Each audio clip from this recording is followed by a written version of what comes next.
G'day and welcome back to the channel, and thank you for joining me. So as you can see here, I've got a few diffs, and you might be able to hear in the background a printer. I've been busy with that, doing a few little things, designing a few things. I'll try to tune that out in post with a notch filter if it's a problem on the microphone. I want to put these onto this. It's about time the 6x4 well, went to a 6x6, but it's also about time it got a name. I'd love for some suggestions for a name for this thing down below. These diffs, they are for the SCX TX6, which is the 6-wheel drive Mercedes G-Wagon styled model. Well, it's one of the bodies you can get for it. And I went for them because, well, you know, good reliable place to get parts. They're still, you know, around, as opposed to the other diffs which are now out of manufacturing. And I could find cheaper ones possibly than, you know, paying for full price ones. And I did that. I got these off eBay, and they seem all right. I'm going to go into them. 95% good. Couple of little things that we'll get into. Mainly like, you know, this kind of stuff, trim stuff, and the fitting of the back plate here. One second. Excuse me. Now, there was one major thing that sort of threw a spanner in my works. The diffs on, one second, I'll just get it. So the diffs on this bad boy, it's a piece of bark, they, as you can see, have a ball beneath, right? The ball is beneath where the axle travels through, okay? Now that allows for you to have, a, you know, a solid piece of a bar that goes, a solid shaft that goes all the way through that diff housing, and the power is taken off that bar. This is different. This has, the drive comes in one side, turns the pinion, which turns the gear inside, which turns the shafts. And the gear inside drives another pinion, which is probably not the right name because it's being driven, and that is reversed, okay? So there must be something to do with the TX6's overall, you know, design. I don't have one, haven't really had a close look at one, that reverses that before it hits the rear diff. And that's what I really want to cover, is just having a look at these diffs and showing you how to sort of get around that.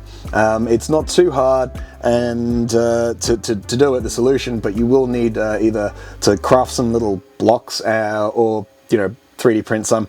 Now I've 3D printed, designed and 3D printed up some things here that I'm probably going to put up on Thingiverse. See down in the description for a link to that. If that's not there, it will be soon.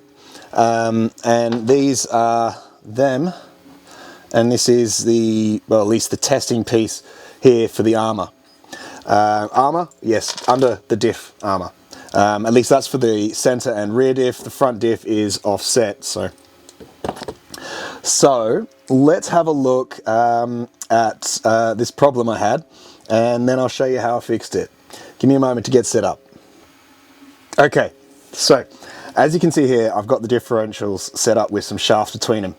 Now imagine that my right hand here is coming from the gearbox, so there'll be two drive shafts over here.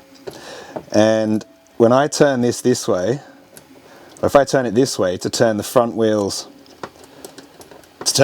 forward, and the second set forward, you'll notice that the shaft's reversed and these turn backwards, right? So there is the illustration of the problem. Now the way to fix this is much simpler than it seems. Or if you're an old hat at this, then if you've been in this for a while, you know exactly what I'm talking about. The way to fix this is to flip the diff. And so all of the axles spin the same way. Now that's all fine and dandy, but to do that on this particular setup, okay, so I've removed the bar and the shaft. Now how do we solve that problem? We've got this off-sided blocking on here, and we're going to need to use this piece here, like that, and this piece that goes on here. Let me zoom in and show you that. There we go. So as you can see, there's some recesses in that on either side, and I've just designed that to match it there. pops in like that. Should sit nice and snug. And then there's a counterpart to it. You can have either this little bit, which will, the end of the screws, these screws goes into, just sort of holds snug and caps it, or put this on there.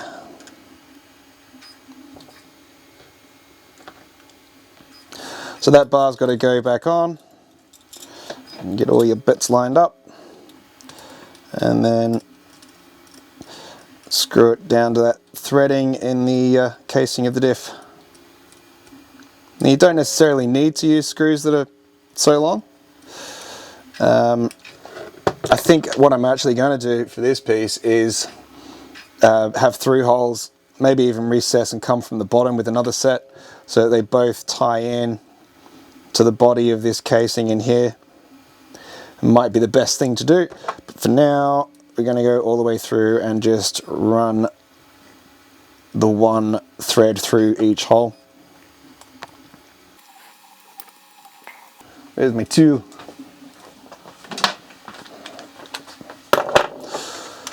So excuse me if I seem a little off it, a little doughy. I've got a bit of a head cold, and I've been a bit out of it this last few days.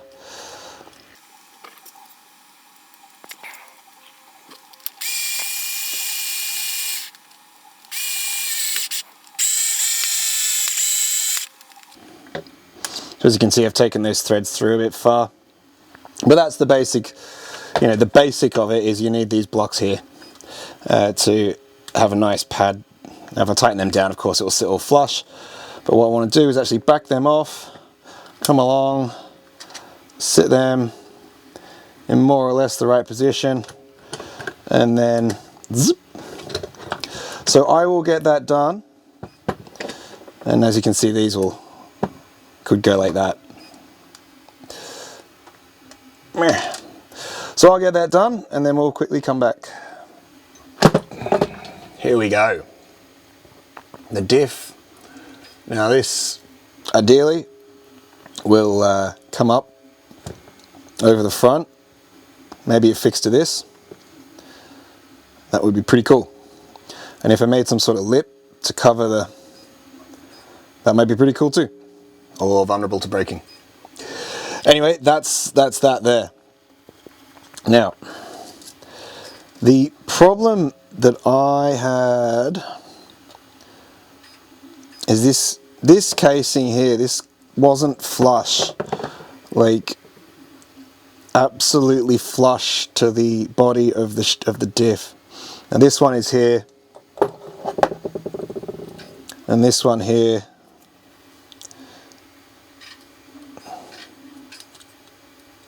is also flush, but this one was not. So I took this plate off and I put grease behind it all the way around and stuck it back on, and that will hopefully provide a good seal. Be even better maybe if I could find some an appropriate sort of tape might be a good idea, but that should do for now and keep it pretty well sealed. Yeah, that's probably the only real flaw I found with them. The other problem that I seem to find on these is that all of the red caps, as you can see, they were cast in a mold, and they still have some of those edgings, and they've been painted with those edges already there. Now this probably isn't worth keeping on there, and you could take that off, shave it off and paint them, and that's probably worth doing. So I'm not actually 100% sure if I decided to do that, because this is quite a nice coat. I don't know if I've got a red enamel around. Might have to get hold of a red enamel. Apart from that, let's have a little look-see inside these two diffs. And instead of boring you with taking them apart and talking about it for ages while they do, I think I'll just get them stripped down and we can have a look. So first up, let's do this one. So when you're removing these, make sure you hold it down when you're removing that last bolt, just in case it comes loose on you. And as suspected, A similar design.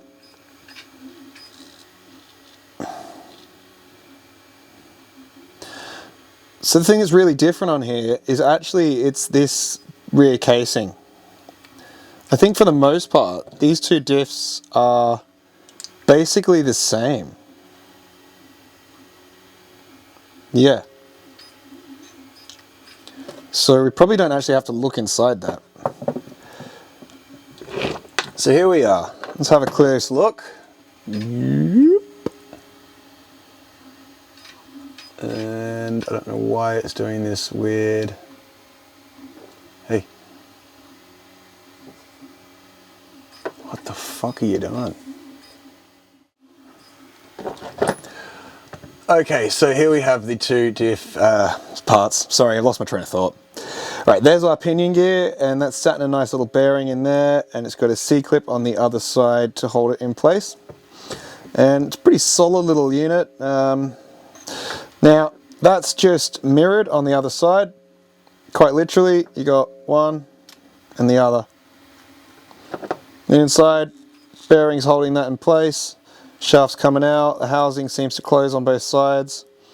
So, yeah, not much to it, pretty simple. Now the gearing there is, I have to remember my gear names properly. It's like helical, isn't it? I don't know. Comment down below if you can remind me what type of... See that? What do you call that gearing again? That's that. It seems pretty simple. You know, there's grease in here already. And I don't know if there's any grease in these bearings. Yeah, there does appear to be some sort of grease on those bearings, some sort of residual grease there. They could be sealed as well. That's that. There we go.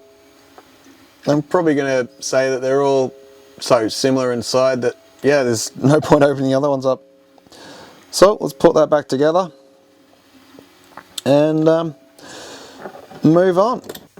So as you can see here, we have the two diffs, and I want to quickly cover the plates and the finish and then talk about what is potentially a problem with the front diff and how I'm going to set it up to run, hopefully. I don't know. Anyway, you can see these covers here. They have bits that are left on from the casting and they've just been thrown into the enamel. And you can even see on this one, see around the edging, that sort of wavy effect. And how it's not present so much on this one. It's because of the drying difference, and yeah, there's been more paint there and it's sort of created a skin. Anyway, that's one thing. I'll put the rear diff aside for now, and the other point I want to quickly go over is you can see here there is some roughness on the hub covers, or whatever you want to call these, like long extended flange bits that go over these little hubs. Put words here. There is some, you know, marks there and it's a bit rough, and there's one real sort of problem with this front diff. There might be, so it seems happy until it isn't, and then it's locked up. Now you can see that the wheels will be like toe in at the moment, but there's something up with the alignment there, and that could be a problem for the future. It's absolutely fine when you drive it here, but just yeah, having that feedback drive, I don't know, you know, if you're going down a hill, it could cause some extra wear. And there's one other thing too. Now I will I'll turn this way, and as I spin you'll see that tick. My finger's slipping. I'm gonna do it like that, and then tick back, and then tick back, and then see that. Now that's because of the way these universal joints are set up in here, and there's a bit of an issue with that. I might have to limit the steering angle I give it. Yeah, it may not get the best angle on these either. Anyway, we will see. Apart from that, seem pretty happy with them. This of course is plastic, as are these turnbuckles. I think I'm going to run this bar at the rear and just go straight from the servo to the arm at the front there. I might add my aluminium crossbar across there. So join me next time. I'm going to be putting these on and taking for a test run. Thank you very much for watching. I hope you've enjoyed the content, and please do like and subscribe. You know, it really helps let YouTube know what's what. I get so few impressions for my videos, it boggles my mind. I really probably should have started YouTube years ago, and look, if I'm going to be honest, I had to look at one of my own videos recently to send the link to someone, and it started with an advert. And for some other non-related reason, I restarted my browser, restored the tabs, and the video played. And I was like, oh, I haven't watched this in ages. I let it play. It's like 3 minutes, and then I got an ad at the end. So I'm pretty pissed off with YouTube, and you may well see a rant coming out about that soon. But yeah, not too enthused that you know, YouTube knows who's watching the video and still gives me an ad. What the bloody hell? I made the thing. You can't. It's bad enough you put ads on videos that I can't get any money off, but you are making money off showing it to me, the guy who made the video that other people watch. What the? Anyway, moving forward, back to what I'm, you know, happy mood. Thank you very much for watching. I'm going to go enjoy my Irish coffee and hopefully feel a little better afterwards, and I hope everyone else out there is well. And you know, these are pretty bad times, particularly in some places in the world, and I wish you all the best. And you know, my heart goes out to you. Rock on, be safe, fly safe, have fun, and be well.